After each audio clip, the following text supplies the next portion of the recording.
Everyone, this is Rajni Agarwal. मैंने आपको वैदिक पीरियड, बुद्धिस्ट पीरियड के बारे में बताया। आई होप यू कि आपको वो सब कुछ क्लियर हुआ होगा। और उसके बाद मैंने आपको उनकी कंपैरेटिव स्टडी के बारे में बताया, जो आपको हर हायर एजुकेशन के एग्जाम में हेल्प कर रहा है, क्योंकि इसमें है हमारा कि हमारी शिक्षा का विकास कैसे कैसे हुआ, हम शिक्षा के बारे में कैसे कैसे जाने।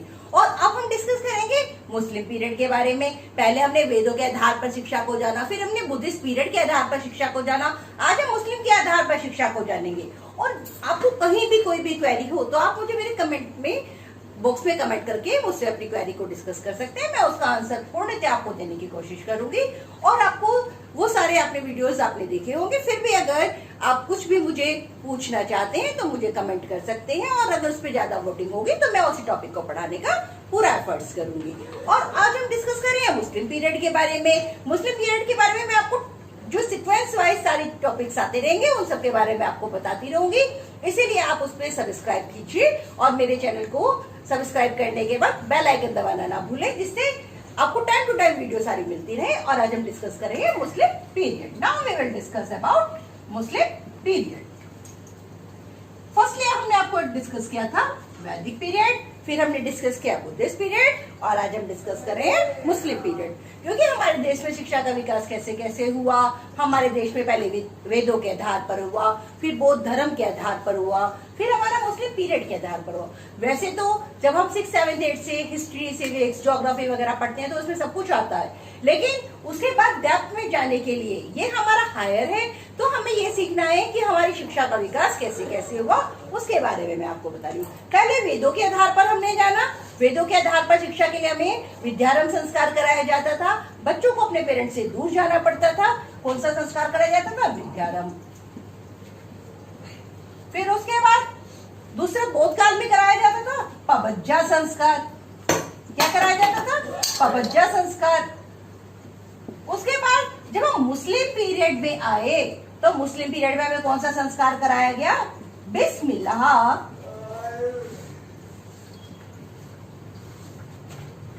रस्म खानी। कौन सा संस्कार कराया गया बच्चों? बिस्मिल्लाह रस्म खानी। ये आपका मेन संस्कार है जो आपको मुस्लिम पीरियड से बिलोंग कराता है। मुस्लिम पीरियड में जब ये संस्कार, इसकी दोनों की एज मैंने आपको बताई थी। अब मुस्लिम पीरियड की एज जब आपको बता रही है तो ये है आपकी 4 वर्ष 4 माह और 4 दिन। कितनी है? 4 वर्ष 4 माह और 4 दिन।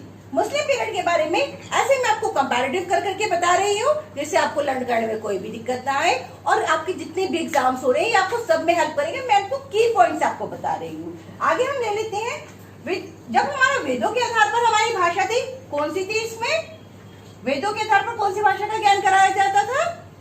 कौन सी भाषा थी बेटा? संस्कृत। कौन सी थी? संस्कृत। इसमें कौन सी कराई जाती थी? पाली। पाली। और इसमें क्या कराई जाती थी? अरबी और फारसी भाषा का ज्ञान। अरबी व फारसी भाषा का ज्ञान।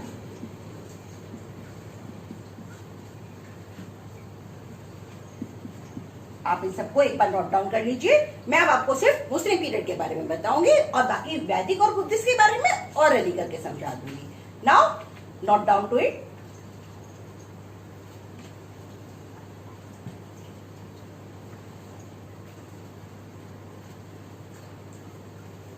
बेटा आपको कहीं भी कुछ भी पूछना हो तो आप उससे कमेंट बॉक्स में डालकर डिस्कस कर सकते हैं। मैं उसे बिल्कुल क्लियर करने का पूरा एफर्ट्स करूंगी। मैं चाहती हूँ मेरा हर बच्चा अच्छे से अच्छा सीखे, हर बच्चा आगे से आगे बढ़े, सब पढ़े और सब बढ़े। मुस्लिम पीरियड में मैंने अभी आपको बताया कि जब हमें उसमें शिक्षा ग्रहण करनी होती थी तो हमारी आयु कितनी होती थी? पहले तो हमारा संस्कार होता था बिस्मिल्लाह रस्म खानी। फिर हमारा एज होती थी हमारी 4 वर्ष 4 माह 4 दिन। फिर इसमें हम गुरु को क्या कहकर पुकारते थे? मौलवी जी या हजरत मोहम्मद साहब।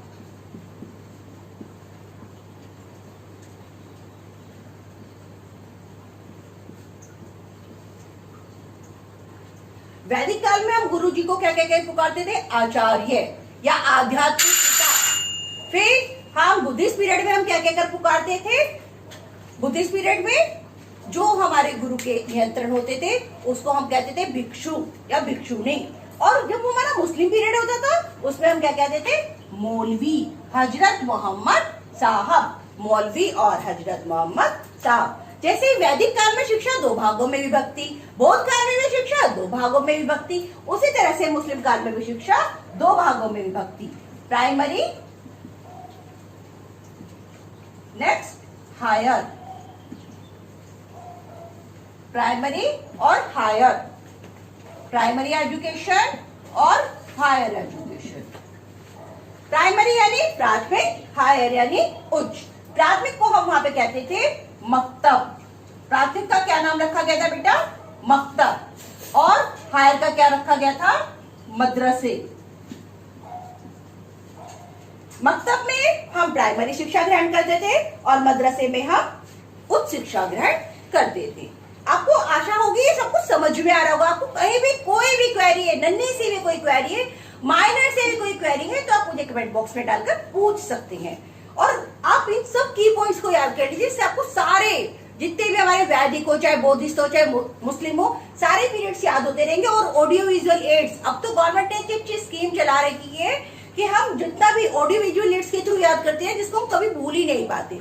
तो आप इन सबको याद करने की कोशिश किया। आप कभी भी कुछ भी काम कर रहे हो तो जब भी आप अपनी वीडियो चलाकर देख सकते हैं, जिससे उस वीडियो के आपके माइंड में कुछ हो जाएगा ना। आगे हम डिस्कस करते हैं। अभी तक मैंने आपको बताया 4 वर्ष 4 माह 4 दिन, मक्तबे और मदरसे। हमारी जो होता था संस्कार कौन सा होता था? बिस्मिल्लाह रस्म खानी। एज कितनी होती थी? 4 वर्ष 4 माह 4 दिन। गुरु जी को क्या कह के पुकारते थे? मौलवी या हजरत मोहम्मद साहब। इसका स्क्रीनशॉट ले लीजिए या नोट डाउन कर लीजिए। आगे स्टार्ट करते हैं।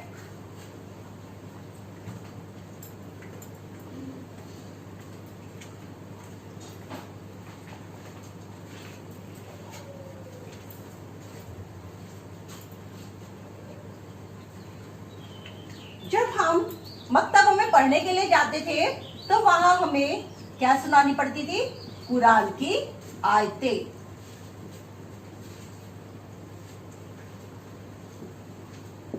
कुरान की आयतें वहां कंठस्थ करके सुनानी पड़ती थी।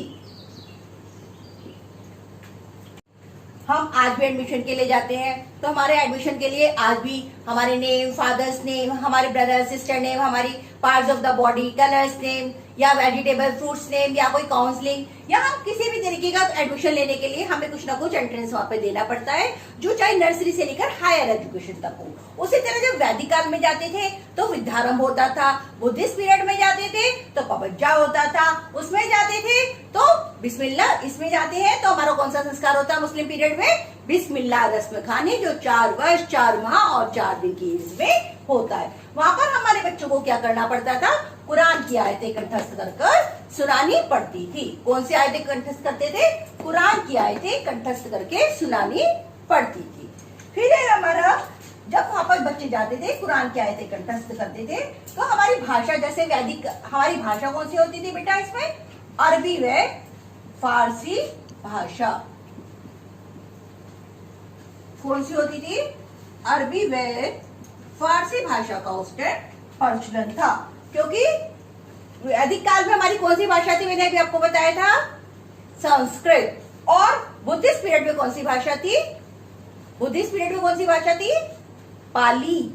और मुस्लिम पीरियड में कौन सी भाषा थी? अरबी व फारसी भाषा।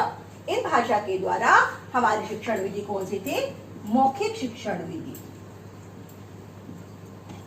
मौखिक शिक्षण विधि का प्रचलन था। कौन सी विधि का प्रचलन था? मौखिक शिक्षण विधि का प्रचलन था। दूसरी बात, जब बच्चे को उसमें गुरु को नैतिक शिक्षा सिखाते थे, बौद्ध काल में वैसे नैतिक शिक्षा सिखाई जाती, क्योंकि वहां पर रहकर शिक्षा ग्रहण करनी पड़ती थी। और यहाँ पे कौन सी शिक्षा सिखाई जाती थी? नैतिक शिक्षा के लिए हमें 2 बुक पढ़ाई जाती थी। कौन कौन सी? नैतिक शिक्षा के लिए ये थी हमारी नैतिक शिक्षा। इसके लिए हमें 2 बुक पढ़ाई जाती थी, जिसका नाम था, आप में से कोई बताएगा? तो आप देखिए नैतिक शिक्षा का की बुक का नाम था गुलिस्ता, क्या क्या था, गुलिस्ता और बोस्ता। क्या नाम था, गुलिस्ता और बोस्ता। इन दोनों बुकों के बारे में पढ़ाया जाता था। कौन सी नैतिक शिक्षा के लिए हमें गुलिस्ता और बोस्ता बुक के बारे में पढ़ाया जाता था। लेकिन इस काल में मौखिक विधि के साथ साथ लेखन विधि का भी प्रचलन स्टार्ट हो गया था। वैसे तो वेदों के आधार पर जब रामायण लिखी गई थी तो उस रामायण को वाल्मीकि जी ने भी कलम के उससे लिखा था, लेकिन उस टाइम जो कलम होती थी वो किसी किसी के पास होती थी और उससे सिर्फ वाल्मीकि जी को ही ज्ञान था। आपने सुना भी होगा वाल्मीकि जी ने रामायण लिखी थी। लेकिन यहाँ पर लेखन विधि का प्रचलन हो गया था, और जब लेखन विधि का प्रचलन हुआ था तो जो होती थी तख्ती,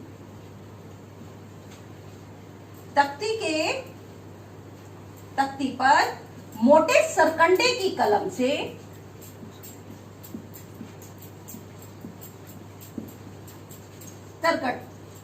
तख्ती पर मोटे सरकंडे की कलम से और उसके बाद कागज पर पतले कलम की, कागज पर पतली कलम से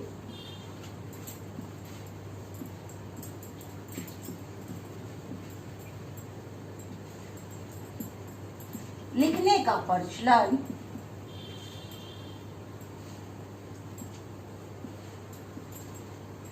आरंभ हो गया था। पहले थी हमारी मौखिक शिक्षण विधि, लेकिन उसके बाद में यहाँ पर रिटर्न भी स्टार्ट हो गया था, यानी लेखन विधि की भी स्टार्टिंग हो गई थी। तख्ती पर मोटे सरकंडे की कलम से या कागज पर पतली कलम से लिखने का प्रचलन स्टार्ट हो गया था। क्लियर हो रहा है? आप इन सबका स्क्रीनशॉट लेते जाइए और जिनके पास फोन है वो वीडियो से सारी आउटपुट उस पर देख सकते हैं। हमारी 3 ही टाइप्स होती है, input, process and output. Input जो आप पढ़ेंगे, प्रोसेस जो आप उसमें महसूस करेंगे, जिससे आप क्रिया करेंगे, और आउटपुट जो आपका आउटपुट वहां पर निकल कर आएगा, यानी जो आपने उससे सीखा, जिससे हम आपसे लास्ट में मैं जितने भी क्वेश्चंस पुटअप करूंगी उन क्वेश्चन पुटअप करने के बाद वो सारे आंसर्स आप मुझे देंगे। वो आपका एक तरीके का टेस्ट हो जाएगा, और जो बच्चा 10 में से 10 नंबर उसमें से अडॉप्ट करेगा, गेन करेगा, उस 10 में से 10 नंबर पाने वाले को आप ये समझिए वेद, बुद्धिस्ट और मुस्लिम तीनों की कंसेप्ट बिल्कुल अच्छे थॉरली क्लियर हो गए होंगे। आप इन्हें गो थ्रू करिए। आगे हम देखते हैं, यहाँ पे स्क्रीनशॉट ले लिया आपने।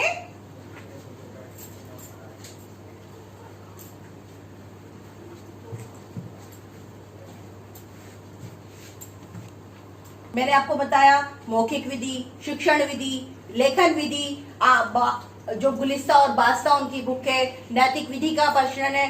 अब हम ये देख रहे हैं कि इस धर्म में किस चीज को प्राप्त करने के बाद, जैसे आपका होता है ना हायर एजुकेशन में कि जो आप पीजी की डिग्री लेते हैं कि आपका इस सब्जेक्ट में आपका स्पेशलाइजेशन है, तो उसी तरह से इनका भी एक स्पेशलाइजेशन था। पहले तो इनकी सेल्फ स्टडी यानी स्वाध्याय विधि का प्रचलन वहां से स्टार्ट हो गया था। स्वाध्याय विधि यानी सेल्फ स्टडी। जैसे वेदों में था कि हम शिक्षा ग्रहण करते थे तो हम अपनी कोई भी धर्म, उपासना, पूजा वगैरह करके कोई धनुष बाण वगैरह ग्रहण कर लेते थे। बौद्ध काल में अलग टाइप से चीज ग्रहण कर लेते थे, लेकिन यहाँ पर स्वाध्याय की शिक्षा ग्रहण करने के बाद हम उसमें स्पेशलाइजेशन अपना बना लेते थे। उस स्पेशलाइजेशन में जो इस्लाम धर्म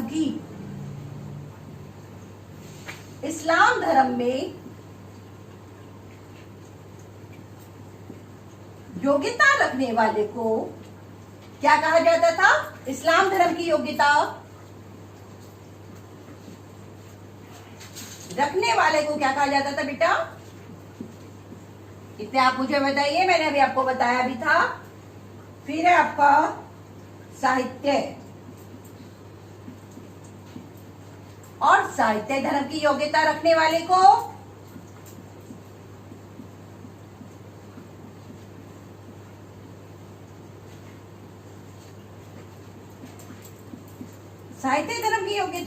को क्या कहा जाता था?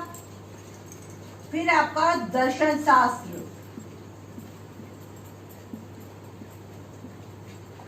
और दर्शन शास्त्र की योग्यता रखने वाले को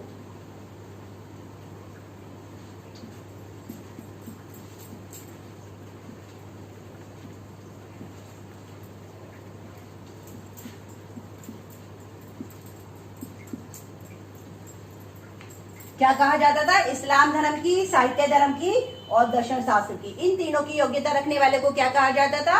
सबसे पहले तो हमारी कौन सी विधि का प्रचलन स्टार्ट हो गया था? स्वाध्याय विधि का प्रचलन स्टार्ट हो गया था। फिर लेखन विधि का हो गया था, फिर मौखिक विधि का था, और इस्लाम धर्म की योग्यता रखने वाले को क्या कहा जाता था? क्या कहा जाता था? आलिम। क्या कहा जाता था? इस्लाम यानी आलिम, जिसके बाद में मैं आ रहा हूं उसमें बाद में मैं, ये याद रखिएगा।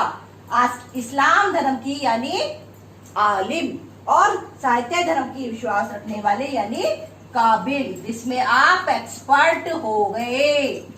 क्या कहा जाता था? काबिल। और दर्शन शास्त्र की योग्यता रखने वाले को फाजिल। क्या कहा जाता था? दर्शन शास्त्र की योग्यता रखने वाले को कहा जाता था फाजिल। इस्लाम धर्म की योग्यता रखने वाले को आलिम, साहित्य धर्म की योग्यता रखने वाले को काबिल, और दर्शन शास्त्र की योग्यता रखने वाले को फाजिल। और ये सारे की पॉइंट आपको याद कर लीजिए। अगर आप ये सारे की पॉइंट याद कर भी हैं तो इसी से आपका एक लॉन्ग क्वेश्चंस भी तैयार होता है। वेरी शॉर्ट क्वेश्चंस में तो आप किसी भी एग्जाम में देंगे, ये सब में आएंगे ही आएंगे। अगर आप इन सब की पॉइंट्स को याद कर लेंगे तो ये सब आपकी हेडिंग्स का काम करेंगे, और हेडिंग्स में करने के बाद आप इनको डेप्थ में, इनकी डिटेल में स्टडी आप बना सकते हैं। अब आपको ये सब कुछ क्लियर हो गया होगा। ये तो था वैदिक काल का, पहले वैदिक काल का इंट्रोडक्शन, फिर बुद्धिस्ट काल का इंट्रोडक्शन, फिर अब मैंने आपको बताया मुस्लिम पीरियड के जो की पॉइंट्स है उस सबका इंट्रोडक्शन। और अब मैं आपको बताऊंगी मुस्लिम पीरियड्स के एम्स एंड ऑब्जेक्टिव्स, कैरेक्टरिस्टिक्स, और फिर भी यहाँ राइट में आई का बटन आ रहा होगा हर टॉपिक्स के। जब आप कोई भी मेरा टॉपिक देखते हैं तो यहाँ राइट में आई का बटन आ रहा होगा। उस आई के बटन को प्रेस करने के बाद मुझे उस पे यस का कमेंट, अगर इन्हीं की पॉइंट्स के थ्रू पढ़ना चाहते हैं तो मुझे यस का कॉल कीजिए, और अगर आप कुछ और पढ़ना चाहते हैं तो मुझे कमेंट में कमेंट कर सकते हैं। मैं उसको करने का, जहां पे जिसकी भी वोटिंग ज्यादा होगी मैं उसी टॉपिक को आगे ले लूंगी। आपका एग्जाम टाइम आने वाला है, क्योंकि इस टाइम कोरोना वायरस चल रहा है। कोरोना वायरस की वजह से सभी एग्जाम्स डिले होते जा रहे हैं। तो अगर आप ये सारे की पॉइंट्स भी याद कर लेंगे तो आपके हर एग्जाम्स में ये आपको हेल्प करेगा, चाहे वो सी टेट हो, यूपी टेट हो, एमपी टेट हो, एच टेट हो, बीटीसी हो, बीएड हो, या कोई भी हायर एजुकेशन का एग्जाम हो, ये सब में हेल्प करेगा। क्योंकि हमारी शिक्षण विधि का प्रश्न तो हर एग्जाम में जानने की कोशिश की ही जाती है। और आप मुझे आई बटन को प्रेस करना ना भूलें, मेरे चैनल को सब्सक्राइब जरूर करें, बेल को प्रेस जरूर करें, जिससे आपको टाइम टू टाइम वीडियो मिलता रहे। और मैं आपको नेक्स्ट वीडियो में बता रही हूँ AIIMS and objectives and characteristics of Muslim education. Now thank you.